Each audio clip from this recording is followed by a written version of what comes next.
Hey, entrepreneurs, are you trying to make bigger profits in your small business? If you're like most of us business owners, increasing your profitability is always on your mind. And you're probably looking for ways to grow your revenue while growing your company. Well, you found a podcast that helps you do just that. I'm Marcia Reiner. I'm a business growth strategist. I've helped tons of small business owners to establish and implement a tangible plan that guarantees increased profitability, guides your growth, and plans for your future exit. Because building a highly profitable and sale-ready business creates a win-win scenario. That's more money now and a windfall when it's time to let go. And I'm happy to share strategies that I've learned with you on today's Profit with a Plan podcast. But before we get started, I have a powerful training that I want to remind you of or introduce you to. It's called the 30-Day Profit Booster. This is where I will show you how you can get a 45% boost in your net profit in just 30 days. Just by following a simple 3-step method that doesn't require that you're chasing more customers. This quick and easy profit boosting strategy can be done without spending more money on marketing, hiring additional staff, or working longer hours. I invite you to go check it out at 30dayprofitbooster.com for more information. All right, I'm so excited to have my next guest on, my new friend from around the world. So Mary Henderson. Mary is a transformational leader and an internationally recognized personal branding and online business specialist. Mary helps industry experts systemize, digitalize, and commercialize their knowledge, wisdom, and skills into a scalable and profitable online business and brand so that they become the authority in their niche. Mary has 22 years of experience building 7- and 8-figure businesses. You can't tell by the way she looks, right? Building high-performance sales teams in the IT sector, and 15 years delivering online solutions for large and small businesses.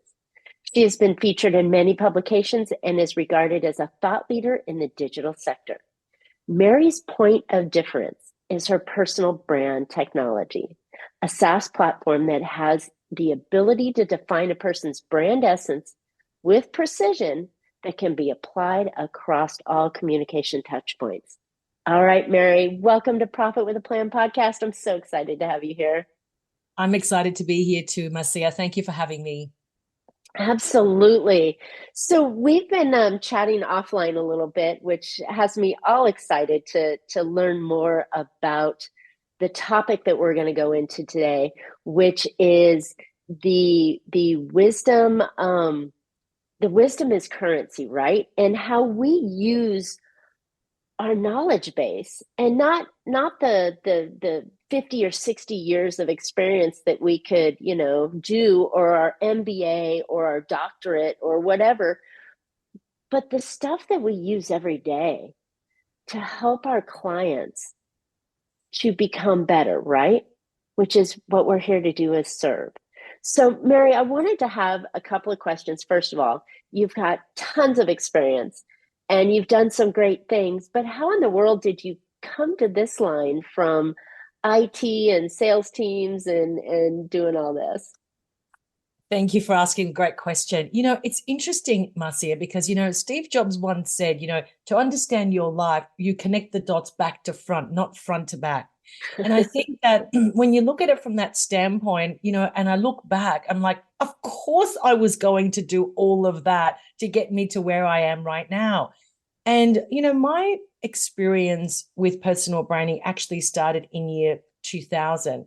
And it was there where I actually recognized that the power in positioning yourself as an authority in one area that you want to be known for, and making sure that you solve the problem so that you can command your demand and be known as that person that can solve those type of problems.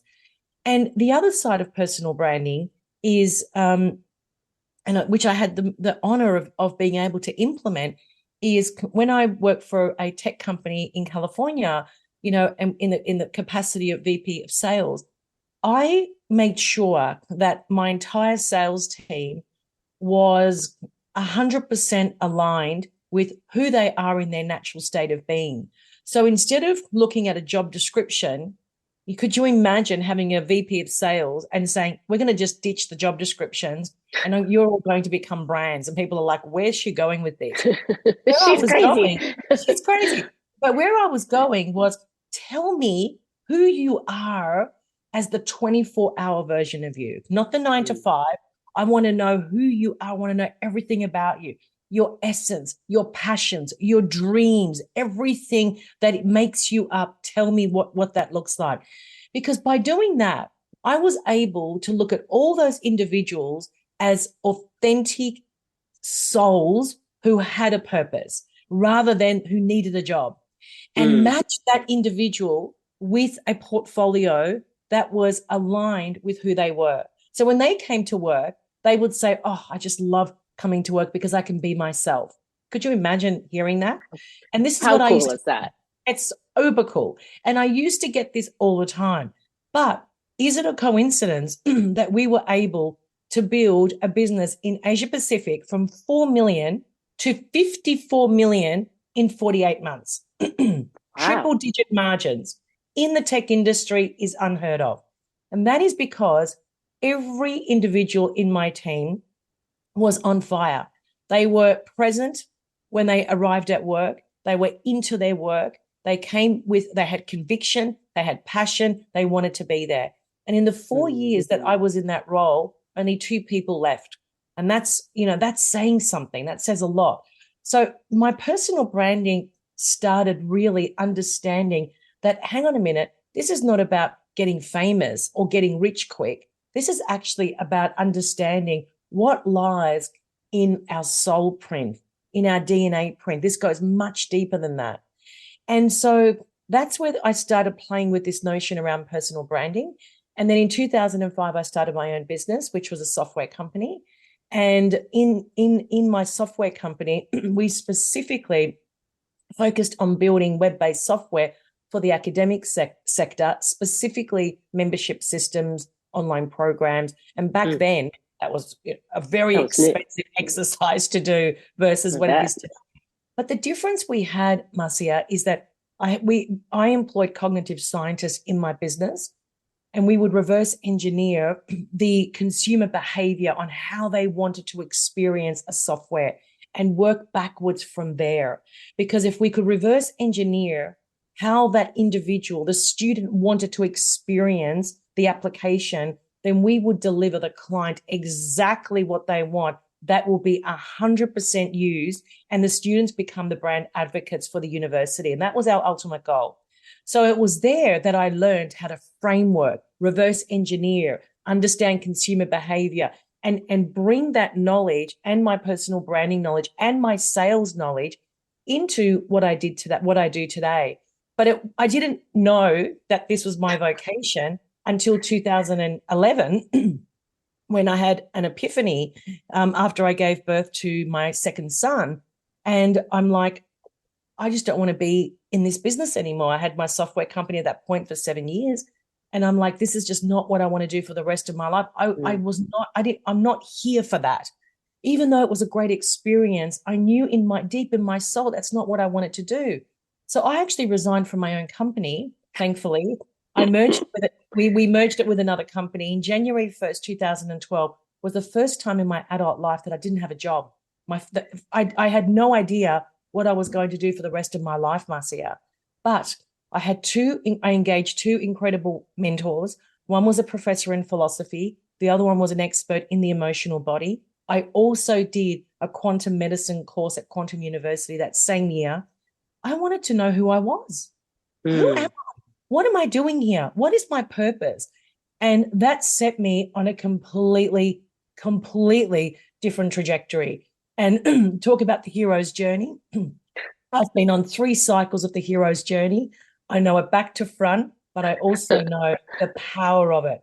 So could you imagine now I've been able to merge all of this together and now be able to provide a solution to people who want to package all of their knowledge and wisdom and skill set and convert that into a brand and also a business as well, or a signature solution.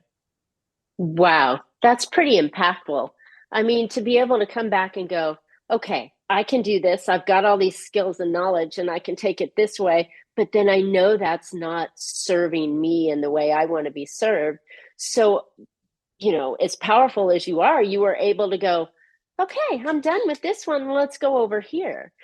But to put this in the minds of our business owners that are listening, why in the world would they need to have a brand, a personal brand, when they are in all means, as an entrepreneur, you start to tattoo the name of the company on your forehead and you become the company and you become the slave of the company and with the worst owner and the worst employee of the company, right? Why is the personal brand so important to that owner and the members of the company? Because people buy from people. No one cares about our brand. Like no one would care about what the name of my online programs are, the name of my company. No one absolutely cares about that. What people want is Mary. They want not just Mary, they want Mary's wisdom. And what people often say, when you can create that presence in the marketplace, in your industry, or even online, what people are looking at is, I want what's inside her head or his head. That's what they say. And when you get to that point, you know that people don't want your brand, your corporate brand. They actually want you. And this is why we need to look at our own businesses, especially if we have staff.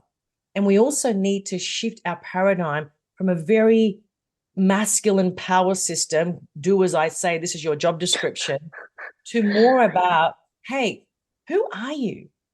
Like, really, who are you? What are your passions? Let me just give you an example, Marcia. Let's just say that you have an individual in your organization that is absolutely passionate about cooking, and they have a YouTube channel that they've established, and it's a cooking channel. It's just what they do, outside of business hours. But that individual has 100,000 subscribers on their YouTube channel. If I was an employer, I would be embracing that and saying, hey, can you bring that skill into our business? And I want you to create something like that for us. Now, do you think that individual would light up? Of Absolutely. course they will. So we need to focus on what lights people up. What does their natural state actually look like? What is it that they can do with ease and grace that when they come to work, it's a done deal because they can do it just so effortless? We need to focus on that rather than saying, here's your job description and here are all your KPIs for the month. I mean, could you imagine? I mean, I could not imagine ever doing that to anyone. I just couldn't imagine that because we do it every day, and that's why the workforce is changing so dramatically, and we're finding that founders and leaders in their companies are having difficulty with engaging the workforce because they're still back in the 50s or 60s or 70s going, correct. well, you're my employee, you got to show up at this time and do this work and you get paid this, like it or not, this is what you get, right? And so that new evolution of trying to be the employer of choice, Yes. has that kind of a connection. Yes. That I'm seeing even further, because it's not just bringing the employee in, but what if that employee were able to be on the front line, right? And as you had mentioned on your sales team, if they were the receptionist or they were the customer service agent or they were a salesperson or a technician delivering the service on the product, and they were able to authentically be in their own space, how much more value would that bring the company? Well, massively. I mean, let's just look at an example. When you're buying an Apple product and you go to the Apple store, you're buying from the sales professional in the actual store. I'm not buying an Apple corporate brand. That's the brand of the product I choose to buy. But I go to my Apple store here locally. There's a guy in there, Owen, and he's my guy. He's my go-to guy. I walk in there and I say, Owen, I need to upgrade. This is what I need. This is what I needed to do. This is what my workload looks like. What is it that how do I need to spec this computer up? And Owen will sit with me and he'll ask me the right questions.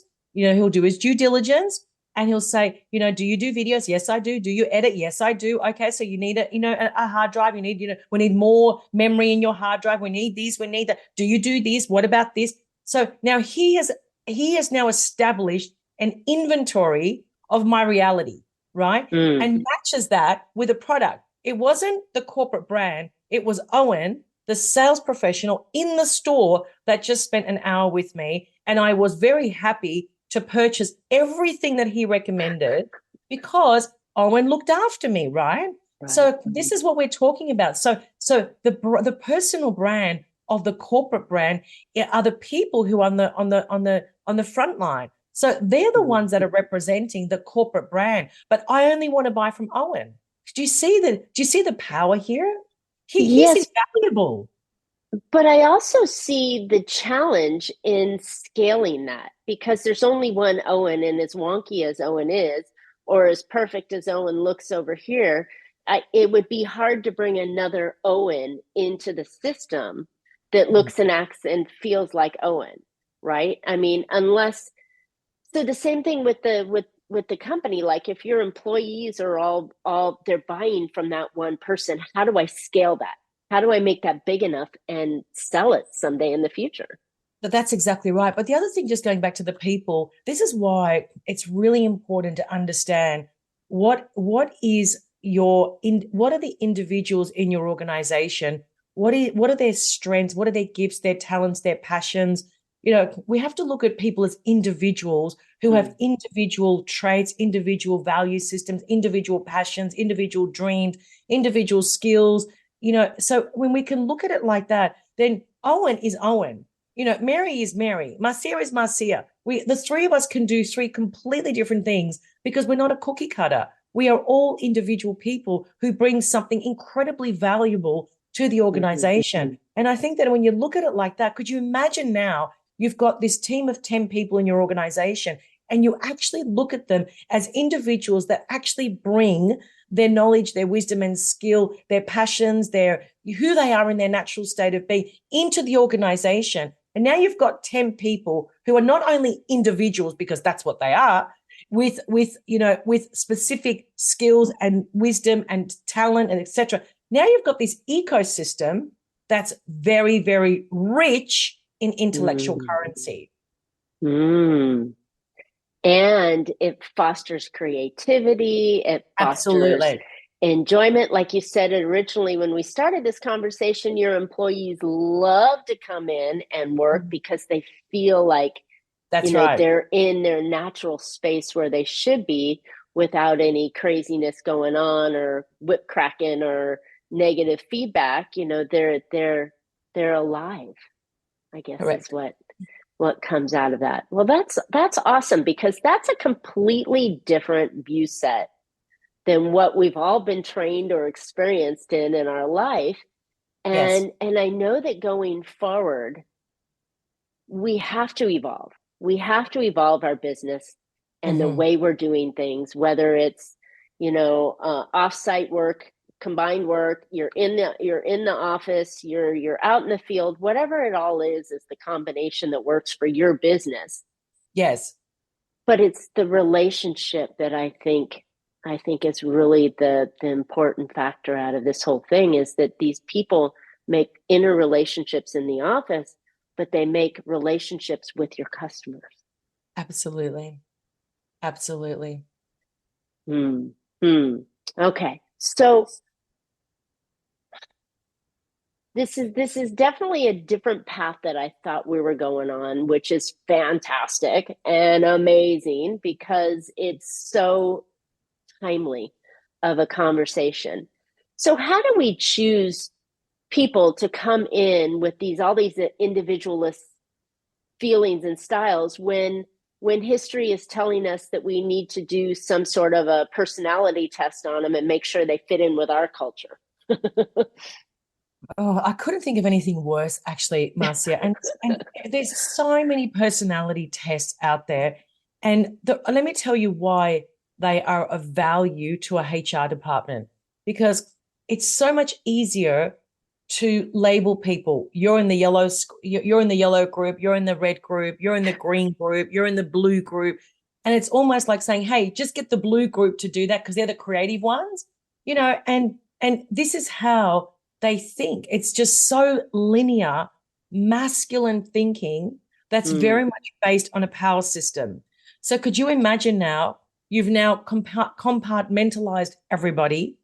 That gives you the upper hand because it's so much easier for people to say, yeah, that's the yellow group. They're kind of like the ones that, are wishy-washy. They're the ones that kind of like to go with the flow sort of people, and then these ones over here, they're like the Excel spreadsheet people. They love, to solve complex problems.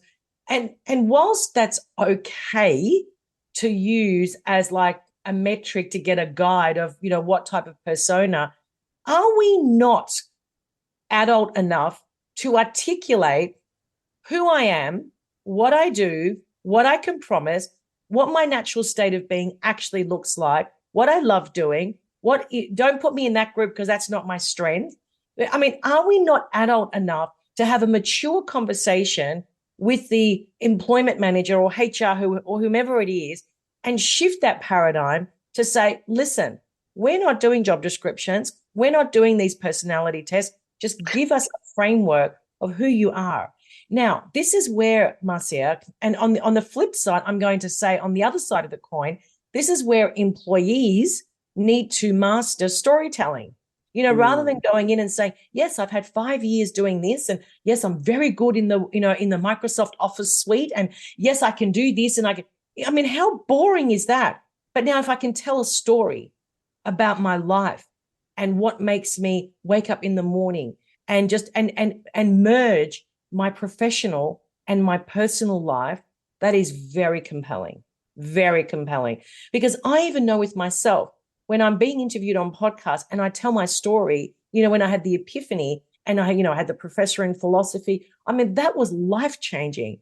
And I have met Fortune 500 CEOs and walked into the boardroom and they're alpha males, I've only got 15 minutes for you, hurry up, just tell me what you got.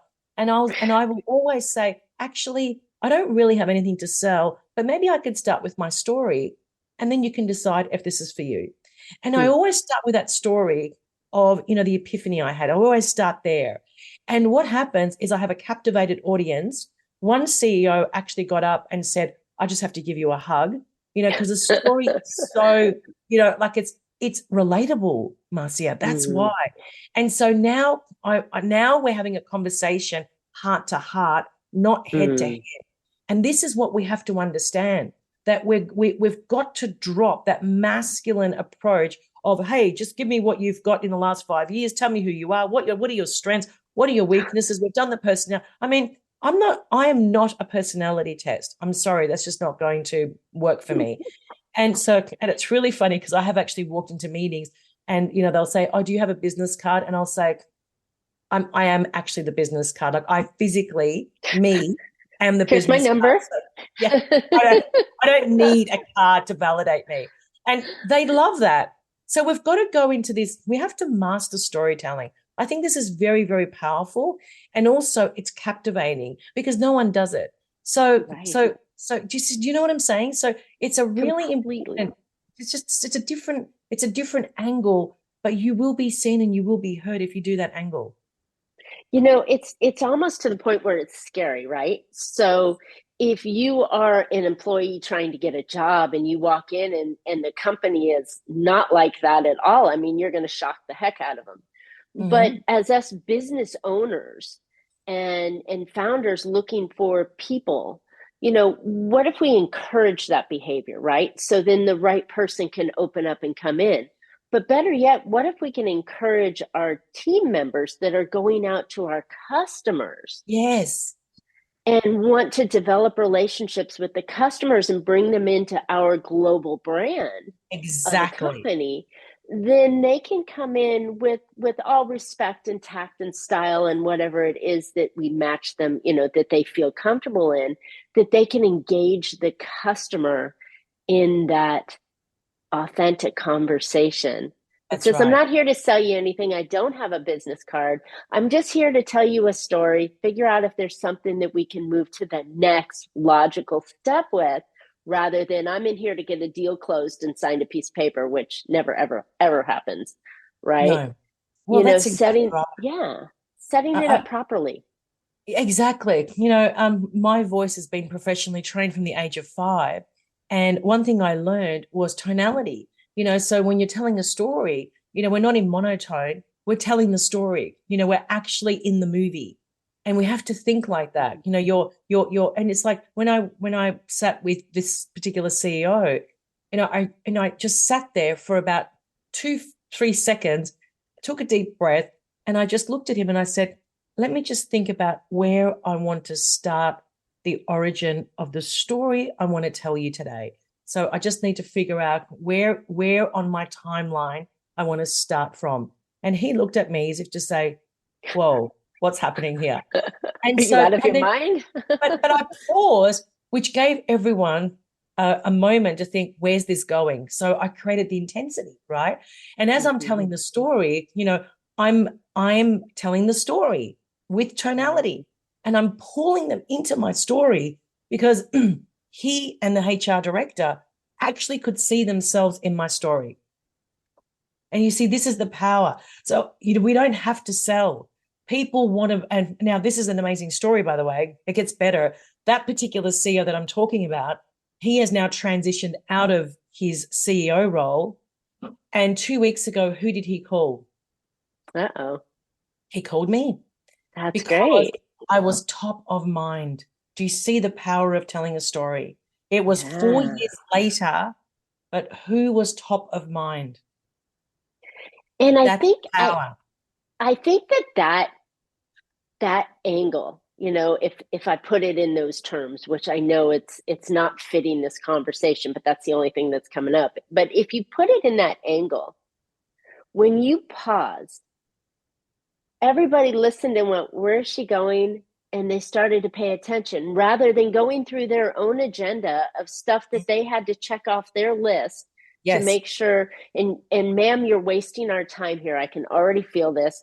They're doing their own limiting beliefs and stories and Yes. placing you in this perceived thing, but you Mm-hmm. you knock them over Mm-hmm. Mm-hmm. by Mm-hmm. pausing and then telling them a story that got them engaged that they never expected. And then as a reward, 4 years later, the CEO comes back and says, I just wanted to share with you, I took this great leap, right? I'm assuming he took this great leap Yeah. because of the impact you made in a It's story. amazing. And this happens to me all the time, all the time. And it's because you always have to leave knowing intentionally that when I walked out of that boardroom, my intention was that I would be top of mind. That's all I care Mm, about. And it doesn't matter whether you came back to me in a month, a day, 4 years later, but he came back. Because that's when you create fantastic. impact like that, they never forget you. And all it was, I just told my story. It's all I did. Wow. Okay, so we could talk for another hour going, okay, how do you craft your story, right? But we don't have another hour. So, oh my gosh, Mary, this has been so refreshing, so open and a different path than I usually get on here.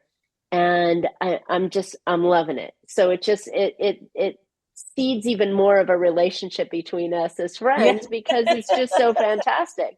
I But I love it. know listeners are dying and they're like, okay, how do I craft a story that will make me top of mind in someone else's, position, whether I'm selling or getting a job or what have you? How do we do that? What can we do?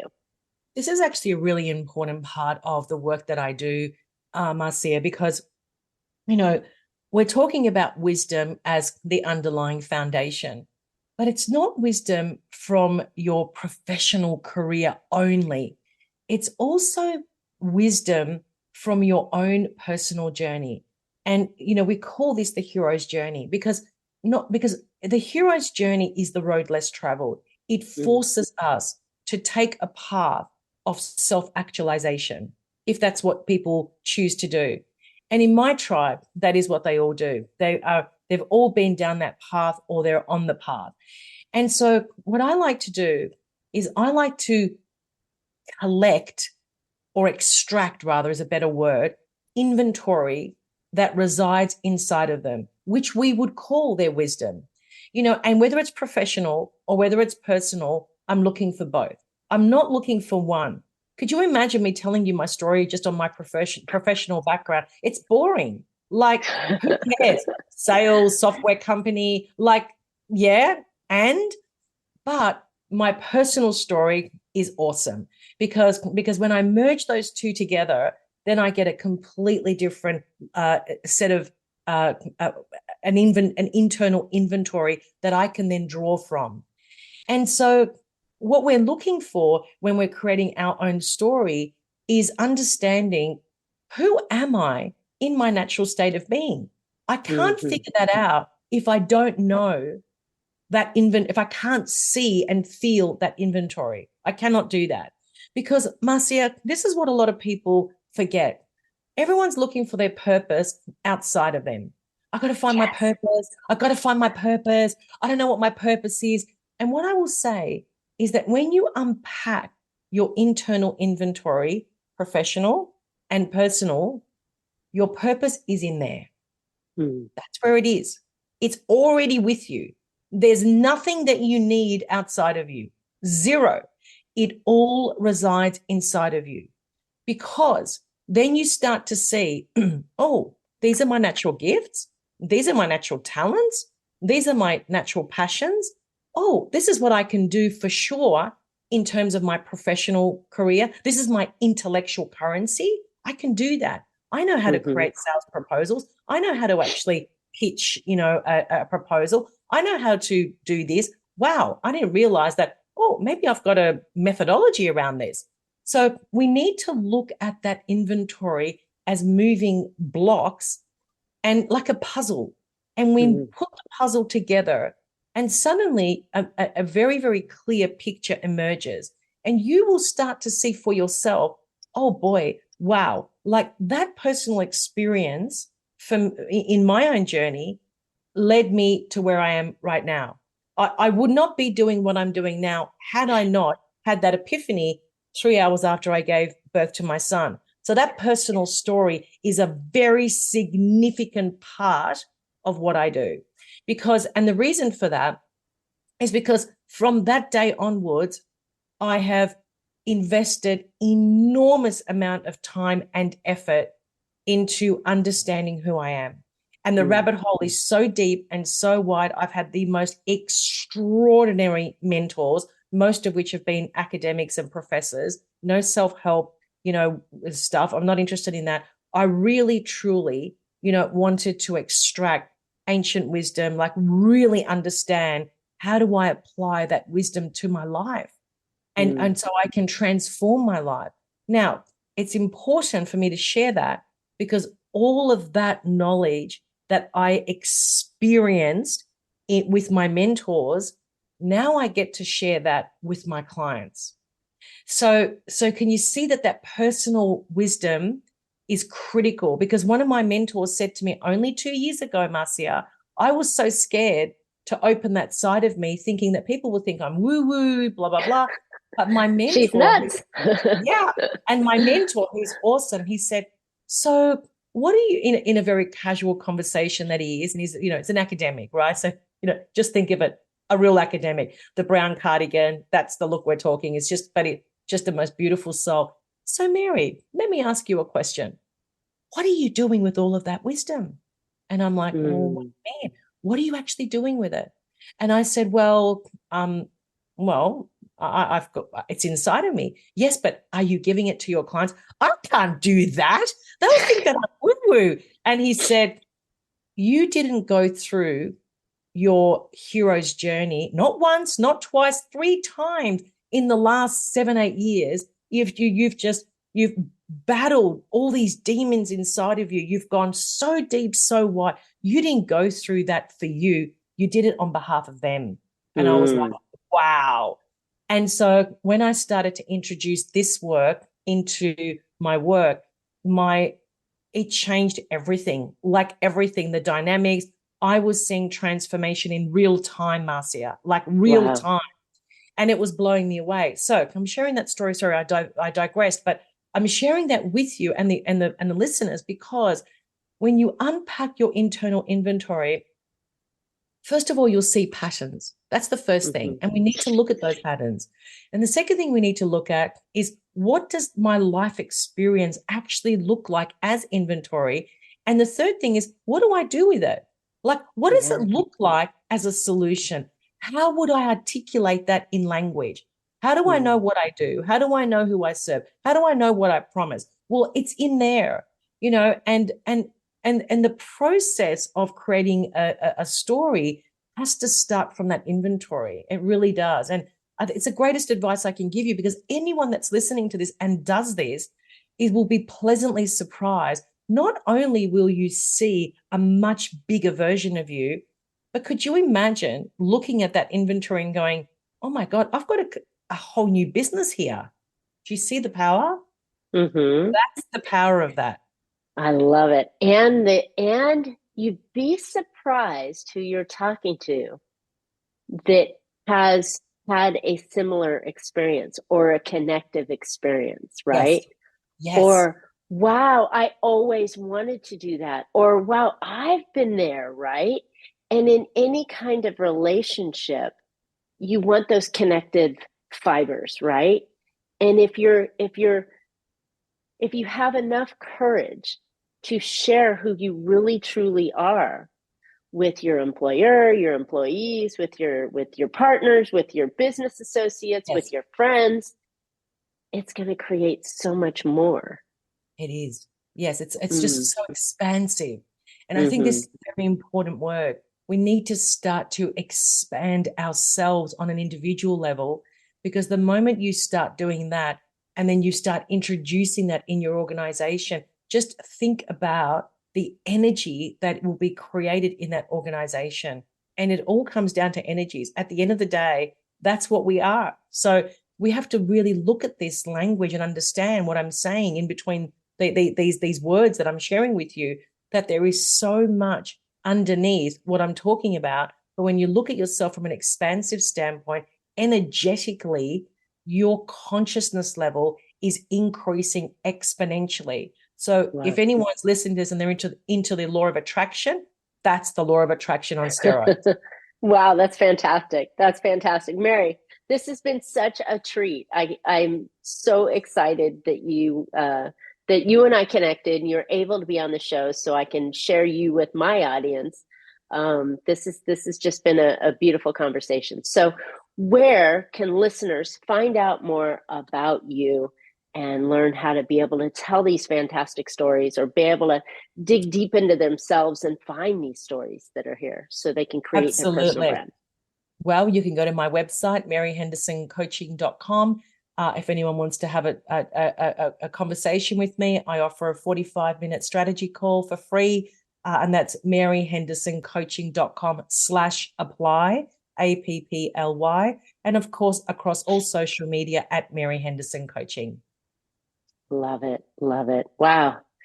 Whew, good stuff here. Listeners, I hope you found a couple of ideas to put into your business that will help you become more profitable. And I know these storytelling ideas, concepts, the inner relationships that we have, the showing up authentic and ready to share the wisdom that we carry within ourselves and how it can impact those around us in so many different ways. I know this is a powerful tool. I mean, it may sound a little woo-woo, as Mary kept saying, but oh my gosh, I think that if we were able to just harness a small portion of this, our businesses, our relationships would explode. So I encourage you to re-listen to this. If you need to, take some notes and reach out to Mary.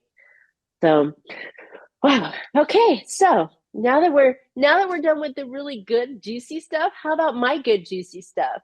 How would you like to boost your net profitability by 45% in just 30 days? Don't think it's possible?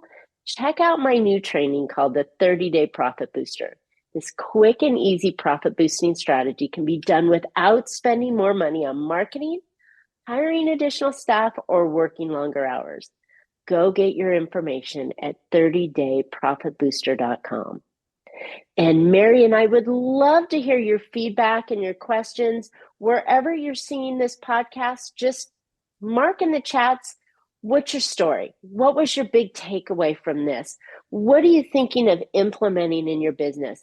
Tell us in the chat under the podcast or in the audio or wherever you see this on social. Just tell us so we can communicate back with you. I know Mary and I would love to see your questions and your comments in there. And while you're at it, please subscribe. We don't want to miss any future shows for you. And you can always catch Profit with a Plan on any of your favorite podcast players. And we're looking forward to more great profitable information on next week's show. So until then, make your plans and profit with them. Thank you so very much, Mary.